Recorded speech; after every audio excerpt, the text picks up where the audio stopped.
Le cercle RH, comme chaque jour, le débat. Un grand entretien aujourd'hui pour parler des PME et des TPE, de leur situation, de cette reprise, puisqu'on nous dit qu'il y a cette reprise. Est-ce qu'elles en bénéficient? On parlera de pouvoir d'achat des salariés, de télétravail, évidemment. On va faire évidemment l'état des lieux complet avec Bernard Cohen-Haddad. Bonjour. Bonjour. Merci d'avoir répondu à notre invitation. Vous êtes le président de la CPME Île-de-France.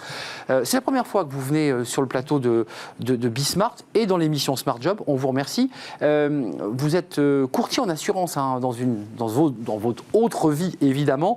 D'abord, un petit mot sur cet échange que vous avez forcément observé de près entre le patron du MEDEF et le ministre de l'économie. C'était il y a quelques semaines à l'hippodrome de Longchamp pour la REF, le MEDEF. Ils évoquaient tous les deux l'idée qu'il fallait augmenter les salaires. On les augmente ou pas, ces salaires?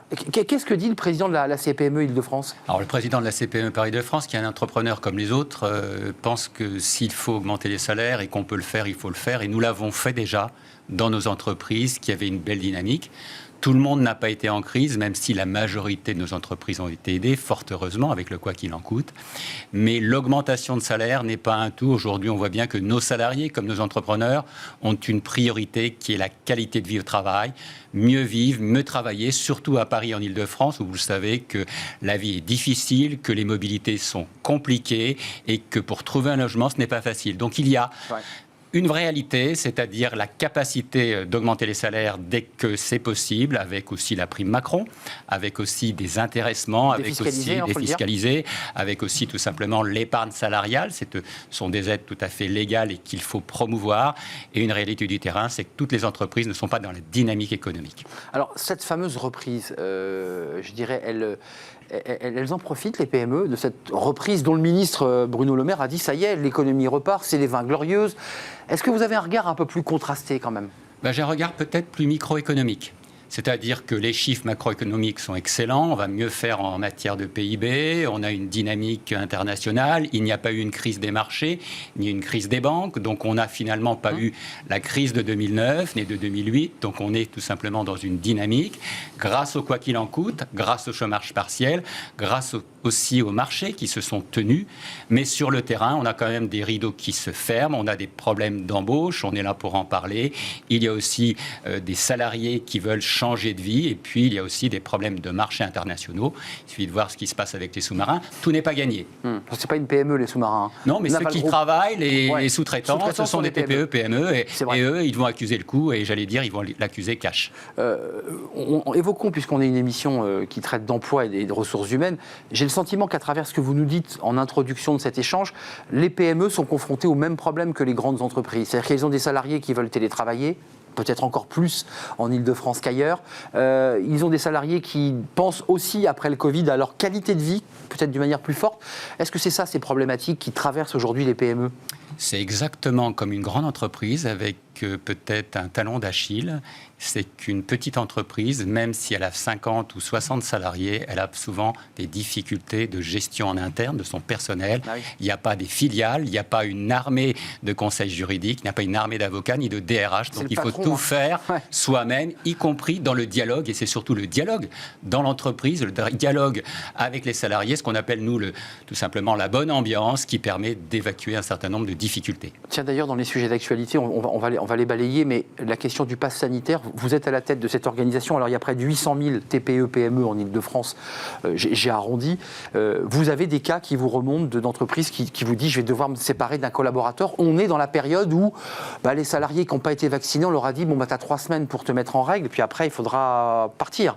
Vous avez des cas qui remontent? Alors, on n'a pas de cas, j'allais dire, critiques. On n'a pas encore de dossier prud'homme. Vous le savez sans doute que je suis aussi juge au Conseil du prud'homme de Paris. Donc, on n'a pas encore vu ce type de situation. Mais en revanche, on a eu beaucoup d'appels à la fois d'entrepreneurs et de salariés sur le pass sanitaire dès le mois d'août, quand il a fallu voir si c'était applicable à tel ou tel secteur, dès la rentrée, puisque certains salariés ne pouvaient pas tout simplement avoir le pass sanitaire, on ne pouvait pas se vacciner pour des raisons de pathologie.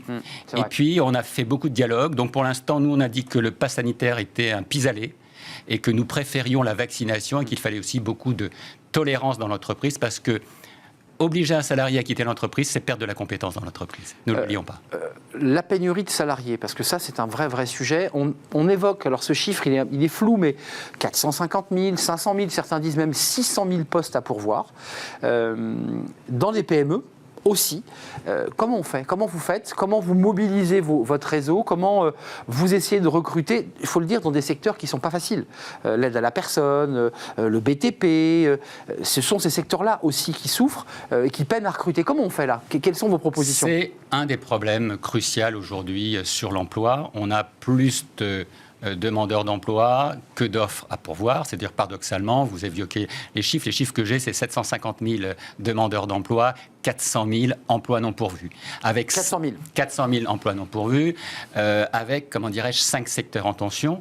Alors, un secteur qui vous concerne, qui est tout ce qui est les films, le cinéma, l'événementiel, les arts et spectacles, qui ont quand même été extrêmement touchés, plus de 9 mois, voire 10 mois de fermeture. Et qui remarrent difficilement. Il y a aussi tout ce qui est les services à la personne, vous l'avez évoqué justement. Il y a le commerce, parce que le commerce aussi peine dans certains secteurs. L'hôtellerie-restauration. À Paris en particulier. À Paris, qui est moins bien que dans la France. Et puis le dernier secteur, c'est tout ce qui est le numérique, où on a beaucoup de demandes, surtout avec cette explosion de relations au numérique. Il y a beaucoup de sujets à travers ces 5 secteurs. Restons sur le dernier, le numérique, la transformation numérique. Les PME sont engagées, là, elles s'engagent parce qu'elles ont compris qu'elles n'avaient pas le choix, qu'il fallait basculer. Un chiffre simple, on va dire 2 chiffres pour être plus juste, 8% de télétravail dans les TPE en mars 2020. En avril 2020, on était à 90% de télétravail, dont 64% de primo-accédants. Vous voyez le bond qu'on a fait? La pénurie de salariés passe aussi, excusez-moi d'y revenir encore, mais les services à la personne, ce sont des salariés souvent peu qualifiés ou pas qualifiés qui sont recrutés pour ces emplois. Est-ce que pour rendre ces secteurs un peu plus attractifs, vous dites, vous, organisation patronale, syndicale, il va falloir faire un effort sur les salaires? Et en même temps, les entreprises vous disent, mais nous, on a des marges si faibles qu'on ne peut pas augmenter.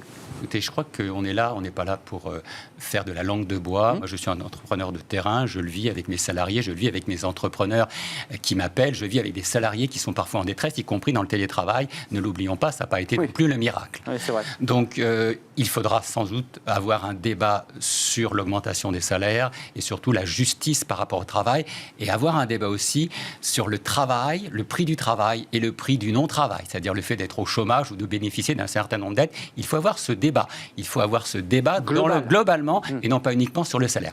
Avoir un débat uniquement sur les salaires, c'est faire de la politique politicienne et c'est trop court, compte tenu de l'enjeu. Vous le savez, vous êtes un observateur extrêmement avisé des défis qui nous amènent aujourd'hui pour passer au monde d'après, si on veut vraiment passer au monde d'après. C'est quoi le monde d'après? Le monde d'après, c'est faire en sorte qu'on ne travaille plus comme auparavant parce que les salariés ne veulent plus travailler comme avant, en présentiel, et que nos entrepreneurs ne peuvent plus travailler comme avant, dans les mêmes locaux, avec les mêmes contraintes, tout simplement face à la concurrence internationale et face aussi au prix des baux dans les grandes métropoles. On va y venir parce qu'il y a 2-3 sujets sur la ville de Paris, parce que l'Île-de-France, c'est aussi Paris qui est son centre de gravité, et il y a des vrais sujets, effectivement. Mais vous dites changer de monde, et le pouvoir d'achat n'est qu'un petit morceau finalement de cette révolution qu'il faut engager. Néanmoins, quand on voit l'augmentation du prix de l'énergie, l'électricité de 10%, le gaz, enfin un certain nombre d'augmentations que tout le monde vit, les salariés se plaignent. Ils disent, après tout, on voudrait partager les fruits de cette croissance. Mais nous y sommes favorables. Vous savez, nous sommes des entrepreneurs dans la cité, nous sommes des entrepreneurs sociaux, et le niveau de salaire doit être réajusté en fonction de la crise économique, de la situation économique et surtout de la situation de l'entreprise. Quand une entreprise peut faire des efforts, elle le fait. Et si demain on peut effectivement défiscaliser les heures supplémentaires, c'est déjà un premier point. Si on peut défiscaliser, travailler plus pour gagner plus, mais c'est pas une mauvaise formule. Ça avait bien marché d'ailleurs. Et ça avait très bien marché, donc il n'y a pas de raison qu'on le fasse plus. Et puis aussi faire en sorte que la valorisation du travail, dans la relation que l'on a au travail, c'est aussi important parce que lorsque l'on effectue un travail pénible, c'est bien d'être bien rémunéré pour soi et vis-à-vis de ses collègues. Oui, métier pénible, métier décalé dans le temps avec des horaires décalés, je pense effectivement aux gardes d'enfants ou l'aide aux personnes âgées dans les EHPAD, qui sont des métiers difficiles et qui peinent à recruter. Arrêtons-nous un instant sur cette Île-de-France avec, je le dis, Paris en centre de gravité, parce qu'il se passe plein de choses. Et vous intervenez. Alors, quand j'ai lu votre communiqué, je me dis, mais qu'est-ce que c'est? Comment ça, la CPME intervient sur le stationnement des 2 roues dans la capitale? De quoi elle se mêle? Puis en lisant le communiqué, je me suis dit, ben oui, effectivement, il y a un rapport de mobilité de vos artisans, de tous ceux qui travaillent entre l'Île-de-France et Paris. C'est pour ça que vous avez pris position. Oui, vous savez, on est des entrepreneurs citoyens, on a fait un programme pour les municipales, on a fait un programme pour les régionales, 79 propositions, 15 priorités, et les mobilités font partie des priorités, surtout pour moi qui me balade, entre guillemets, qui me transporte en transport en commun et en 2 roues motorisées. Et c'est vrai, comme beaucoup d'autres, que si aujourd'hui nous n'avons pas cet accès à toutes les mobilités, y compris les mobilités durables, on ne peut pas circuler dans la grande métropole. Tiens, même si ça concerne l'U2P, en tout cas la Chambre des métiers et les artisans, mais la CPME est concernée, les artisans qui aujourd'hui disent, mais nous on voudrait bien rouler propre, on voudrait bien faire des efforts pour la collectivité, mais on n'a aucune aide, on n'est pas accompagné, et ça c'est vrai pour l'entrée dans des grandes villes, et évidemment l'entrée dans Paris. On a des centaines de milliers d'artisans qui rentrent, qui sortent avec des véhicules qui sont parfois des teuf-teuf. Comment on fait là? Qu'est-ce que vous proposez? Alors déjà, nous avons des artisans parmi nos adhérents à la CPME. Nous sommes en campagne sur les chambres de métiers. Excusez-moi de faire un peu ma publicité. C'est les élections, là. Il y a les élections au mois d'octobre, donc on est fiers d'être artisans, je le dis, et que bien entendu, nos entrepreneurs veulent rentrer dans Paris, y compris ceux qui ne sont pas parisiens, ceux qui viennent de l'Essonne, ceux qui viennent des Yvelines. Il y a un vrai problème d'accès à la ville. Et pendant la campagne pour les municipales, nous avons été extrêmement polémiques. Nous avons proposé un péage pour rentrer dans Paris, sauf pour les professionnels. Nous pensons qu'il vaut mieux payer que ne perdre des chantiers. Nous voulons payer, mais pouvoir travailler. Donc les professionnels paieraient quand même? Paieraient, mais un forfait. Forfait, on est Parce qu'aujourd'hui, que nous disent nos professionnels de Paris et surtout de l'Île-de-France? On ne vient plus faire de dépannage, on ne vient plus faire de chantier à Paris. Parce qu'avant, on en faisait 2, 3, 4 dans la journée, s'il s'agissait d'interventions rapides. Aujourd'hui, on peut en faire qu'une et on perd 2 heures, 3 heures pour venir à Paris. Et donc la rentabilité n'est pas là, sans compter que parfois on se fait retirer son véhicule quand on est mal garé, ce qui peut arriver, et ce qui est normal si on est mal garé. Ceci étant, il y avait un vrai problème de mobilité, il y avait un problème de débat, et il y a surtout un problème de mobilité durable en Île-de-France, et des aides, puisque vous évoquez les aides, qui ne sont pas suffisantes, même s'il faut le reconnaître, le Conseil régional fait beaucoup. Resserrons un peu plus encore la caméra. Il y a votre volonté de taper du poing sur la table sur le stationnement des 2 roues. Il y a effectivement les véhicules propres et une taxe péage forfaitée. Est-ce que la situation de Paris est un peu différente de l'Île-de-France? Parce que quand on fait des moyennes, c'est compliqué. Quand on prend tous les départements d'Île-de-France et qu'on fait une moyenne, on ne se rend pas compte de la situation de Paris. On voit des hôtels qui sont en très grande difficulté. On voit certains restaurateurs qui ont eu de grandes difficultés parce qu'ils n'avaient pas de terrasse. Quelle est la situation particulière pour Paris? Puis on parlera évidemment des zones à faible émission qui sont une autre source d'inquiétude pour la CPME. Paris, c'est la ville lumière. C'était la ville lumière. Ça reste la ville lumière. Vous allez n'importe où dans le monde, tout le monde connaît Paris ou a entendu parler de Paris, y compris en matière de l'emploi. Paris draine 30% de l'emploi en Île-de-France, ce n'est pas rien. C'est 1/3 des emplois aujourd'hui. Ça n'a pas bougé avec la crise Covid? Ça n'a pas bougé. Ce qui a bougé, c'est les commerces. On avait 63 000 commerces actifs à Paris. Je vous rappelle que pendant le mois de mars 2020, avril, mai, on en a fermé 42 500 et qu'aujourd'hui, il y a encore des rideaux qui tombent, tout simplement, et des rues qui sont mortes. C'est ça la réalité parisienne. Malgré, il faut être juste, même si nous n'avons pas toujours été d'accord, une action extrêmement forte de la ville de Paris pour redynamiser des quartiers. Mais ça doit se faire dans le dialogue, la transparence et la durée. Il y a les restaurateurs, il y a les hôteliers, et puis il y a cette zone à faible émission. Alors c'est un peu compliqué pour celui qui habite dans le Cantal ou l'entrepreneur qui nous regarde du sud de la France, mais Paris, il y aura des zones à faible émission. Ça veut dire que ce seront des zones où les véhicules critères 3 et 4 ne pourront pas entrer dans ces espaces. Quelle est votre réaction? Parce que sur ces sujets-là, tout le monde dit, mais après tout, c'est logique. Si on ne veut plus avoir de pollution atmosphérique, il ne faut pas faire rentrer des voitures qui polluent. Sauf que ce n'est pas si simple, notamment pour les artisans, pour ceux qui travaillent. C'est simple pour personne, pour tous ceux qui travaillent, bien entendu pour les artisans, bien entendu pour les entreprises du bâtiment, bien entendu pour ceux qui ont des poids beaucoup plus lourds, c'est-à-dire des camions ou des tracteurs.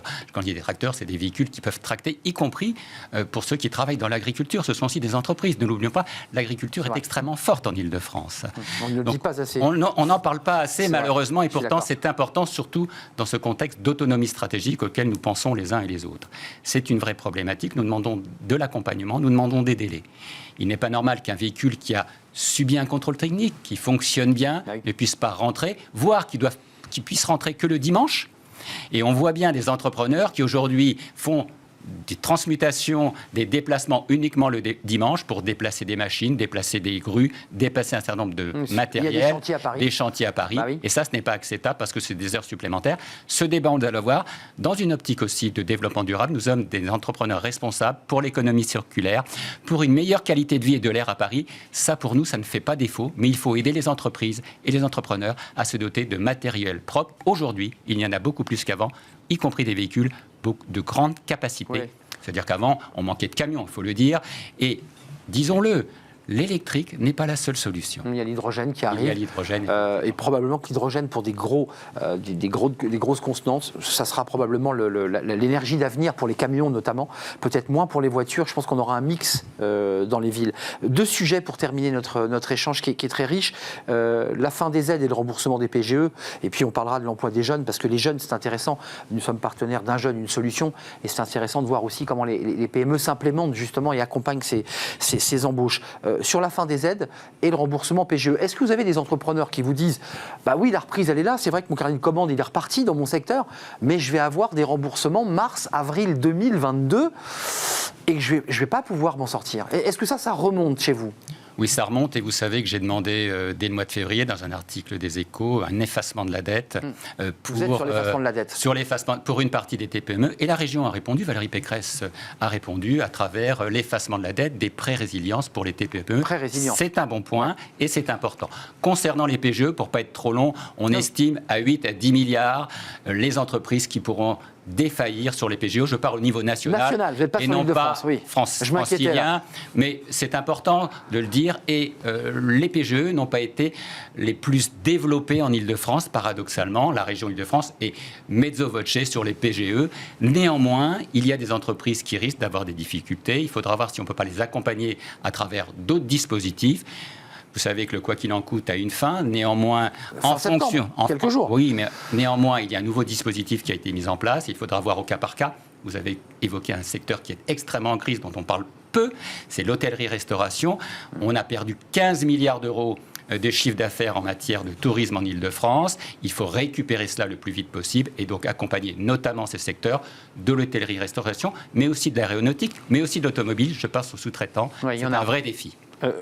Quelles sont les relations que vous avez avec le gouvernement ? Parce que vous avez des échanges formels et informels avec Alain Griset, avec Bruno Le Maire. Vous maintenez l'idée qu'il faut effacer cette dette PGE. Vous maintenez cet argument-là parce qu'eux, aujourd'hui, sont quand même sur la ligne de on peut repousser, on peut aménager les remboursements, on peut aménager les durées de remboursement, puisque c'est plutôt une des pistes évoquées, mais pas d'effacer la dette. Vous savez, pour les entreprises qui ont un enjeu sociétal, les entreprises qui ont une utilité citoyenne, je crois que ce serait un geste de solidarité fort d'effacer de la dette. On l'a vu que la région Île-de-France a pu le faire et que d'autres régions pensent le faire puisque nous avons été contactés.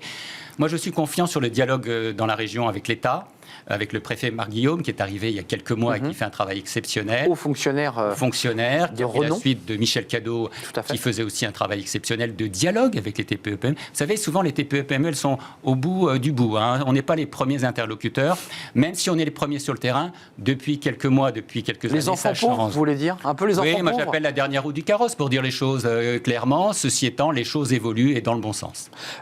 L'emploi des jeunes, puisqu'on a parlé des pénuries, il y a un débat parce que c'est une question intéressante. Vous savez, cette génération qu'on appelle la génération Covid, c'est-à-dire qu'ils ont étudié en distanciel, ils ont passé leur diplôme en distanciel, et puis là, ils se retrouvent aujourd'hui sur le marché du travail et on voit que c'est pas si simple malgré la reprise. Comment vous souhaitez, vous aussi, vous engager, TPE, PME, votre organisation, pour permettre à ces jeunes de trouver leur premier emploi ? Pour moi, c'est la grande injustice. La génération Covid, c'est la génération malchance. Au mois de février, j'ai rendu un rapport sur l'égalité et la citoyenneté des jeunes et des jeunesses en Île-de-France. On voit bien que les jeunes sont exclus de l'emploi, ils sont exclus du logement, ils sont exclus de la santé ils sont exclus de la culture. Et aujourd'hui, nous attendons bien entendu un aggiornamento sur les jeunes et l'emploi. Et nous sommes prêts, à travers Un jeune, une solution. Nous sommes partenaires ensemble sur ce défi. Ça fonctionne bien ? Et ça fonctionne bien sur le plan 1000 jeunes, sur la capacité d'intégrer de la formation, sur l'apprentissage, sur les alternants, à faire en sorte que les jeunes intègrent le monde de l'entreprise, y compris, j'allais dire, en reprise d'entreprise. Un chiffre peut-être pour terminer. Les reprises, oui. 63% des jeunes ont une belle image des TPE-PME. Dès qu'ils ont terminé leurs études, seulement 40% envisagent de travailler dans une TPE-PME. On voit bien la différence. Ceci étant, dans les TPE-PME, on ne travaille pas en silo, on a une capacité de se réaliser. Mais justement, tiens, pour clore et terminer, c'est l'attractivité des TPE-PME. On a beaucoup d'entreprises qui viennent sur ce plateau, qui sont des dirigeants de PME, souvent de très belles entreprises, qui nous disent, nous, on ne peut pas lutter, on n'a pas la marque employeur qui va bien, on n'a pas l'attractivité qui va bien, et les talents, ils ne vont pas forcément chez nous. Ça, c'est une réflexion, parce que pour que ces TPE, PME continuent à vivre et à créer de la richesse, il faut qu'elles puissent attirer. Comment ? Vous avez la baguette magique de la CPME, comment on fait ? J'aimerais bien avoir cette baguette magique, mais c'est vrai que la marque employeur TPE, PME est extrêmement importante, surtout en Ile-de-France. Mais moi, je suis assez serein et voire assez positif. Je vois de plus en plus de jeunes, diplômés ou non diplômés, qui veulent faire du business et qui créent eux-mêmes leurs projets, leur entreprise. Et on est là pour les accompagner au quotidien. Nous le faisons à travers notre cellule d'accompagnement, y compris avec les aides de l'État, y compris avec les aides de les régions et parfois le soutien de la ville de Paris.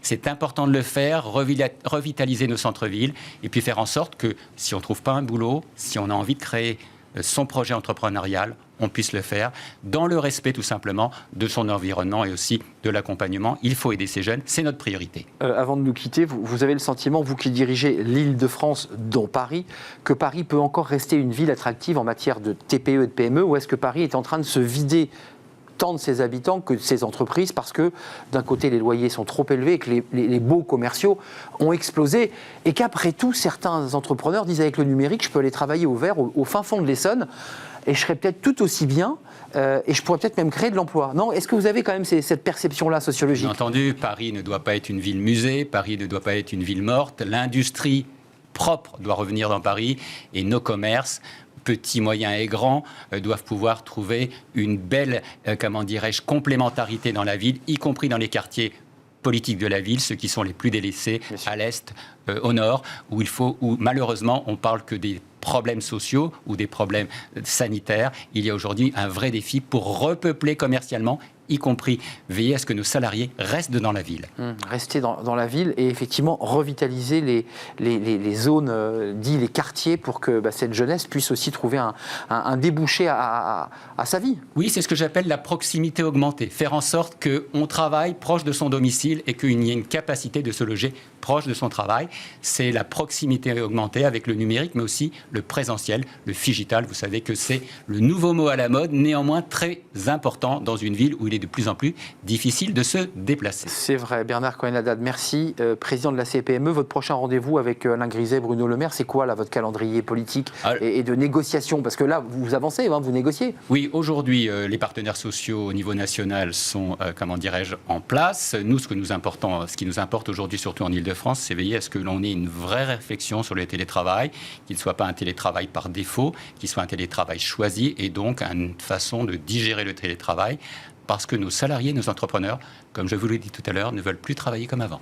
Merci Bernard Cohen-Haddad d'être venu sur notre plateau, c'est un vrai plaisir. J'espère que vous reviendrez évidemment sur le plateau de Smart Job et dans l'émission Smart Job. Tout de suite, c'est Fenêtres sur l'emploi, on s'intéresse à la tech, on ne va pas être dépaysé évidemment. On accueille Christian Joret, cofondateur de Jobatome, pour avoir des développeurs à portée de main opérationnels. C'est un vrai sujet et on l'accueille.